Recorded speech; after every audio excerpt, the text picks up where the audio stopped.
Sensory nerves that allowed precise targeting. Unlike raptors that relied on slashing, T-Rex relied on crushing. One bite could break the spine of a Triceratops. The legs built for power, not just speed. Despite its size, T-Rex could run, or at least fast walk up to 25 to 30 km/h fast enough to overtake most large herbivores. The secret: long, powerful thigh muscles, shock-absorbing bones, a balancing tail acting like a counterweight. T-Rex wasn't the fastest predator ever, but it was fast for an 8-ton monster. The arms, the most misunderstood feature. T-Rex arms are often mocked, but in reality, they were extremely muscular. Each arm could lift over 180 kg. They were used during feeding mode or rising from a lying position. Evolution never wastes energy. If the arms remained, they had a purpose. 3. The prey, a world designed for warfare. Apex predators only exist when prey is abundant and dangerous. Triceratops the living tank. One of T-Rex's primary prey animals, Triceratops, was far from helpless.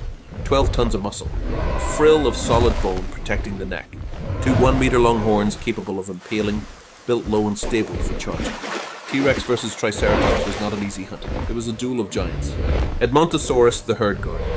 These hadrosaurs had incredible speed, herd protection, keen senses, strong hind legs. They were prey animals, but formidable runners.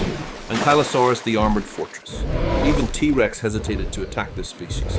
Thick bone armor plates, a tail club capable of shattering T-Rex bones, low center of gravity that made flipping impossible. This battle could easily result in death for either side. In the late Cretaceous, herbivores were not victims, they were opponents, and this arms race made T-Rex stronger.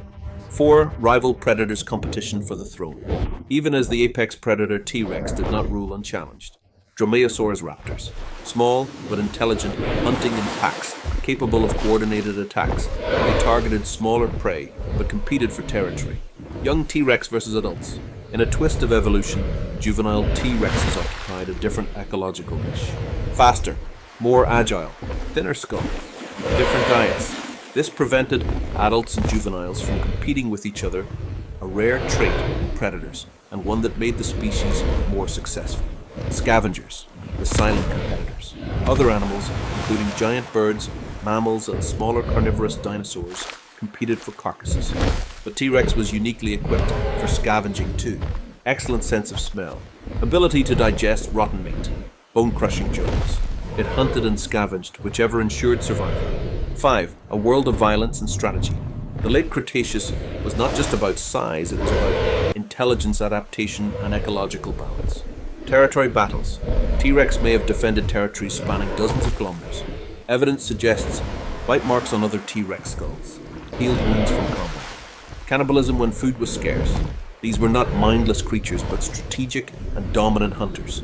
Pack or solo hunter. Most evidence points to solitary behavior, but young T-Rexes may have hunted in groups. Adults may have tolerated juveniles.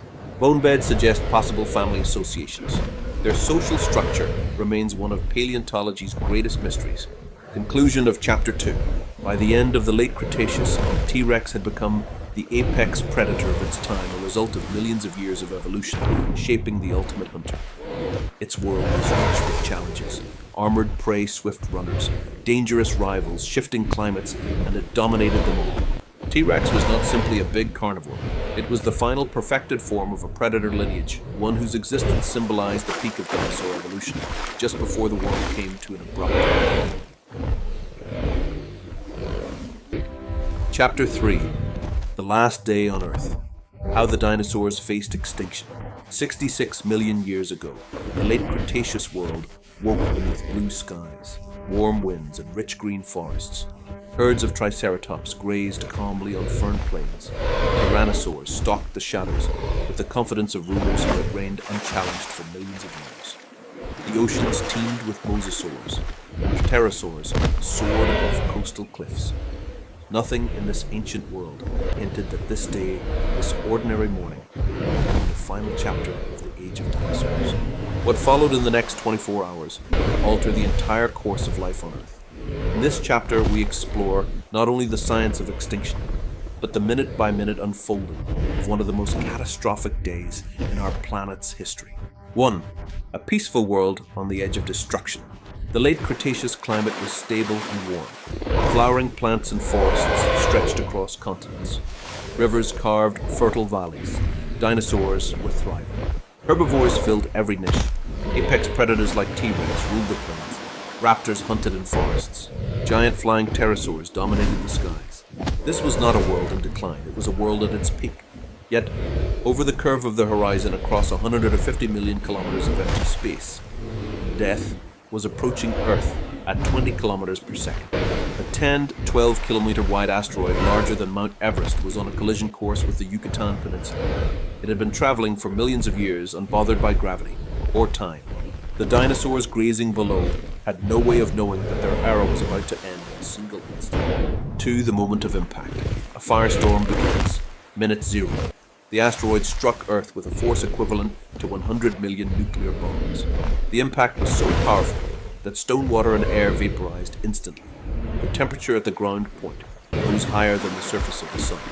The first victims died before their brains could register pain.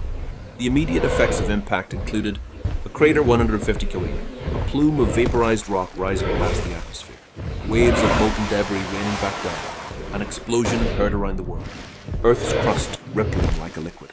The explosion did not simply kill it, erased. Everything within a radius of hundreds of kilometers was incinerated. The age of dinosaurs did not end slowly. It ended violently, beginning with this one impossible moment. 3.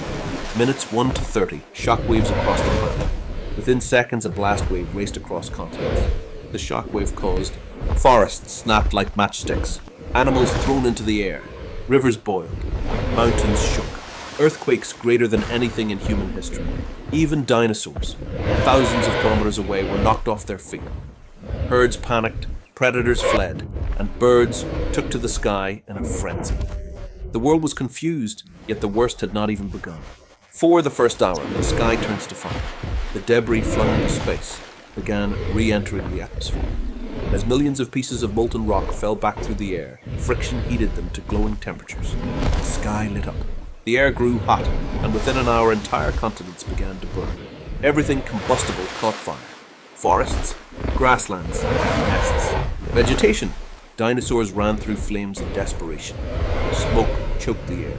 The world that had stood green and healthy for millions of years changed into a burning wasteland in a single hour. The asteroid itself killed millions, but the global rainfall of fire killed billions.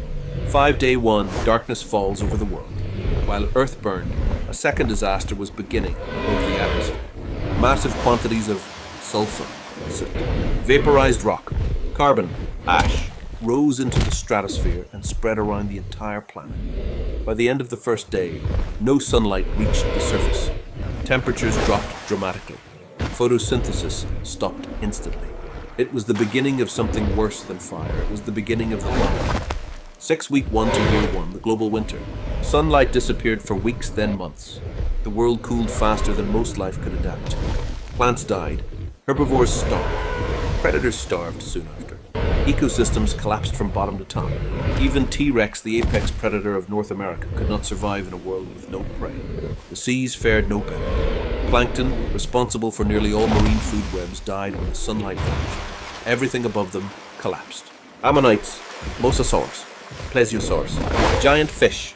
The ocean became a silent graveyard. 7. Why the dinosaurs fell. Dinosaurs were powerful but specialized.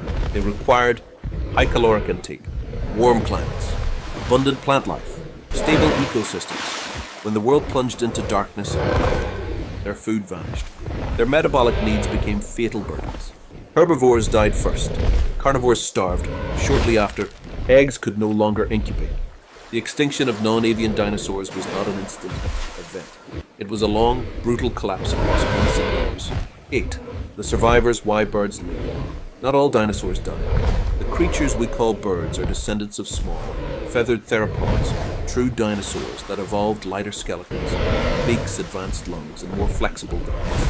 Birds survived because they were small. They required less food. They ate seeds, one of the last remaining foods. They could fly to new habitats. Many lived near freshwater sources. Seeds buried underground lasted through the global winter, and those seeds fed the first post-impact survivors. Birds were not just lucky, they were adapted. 9. Mammals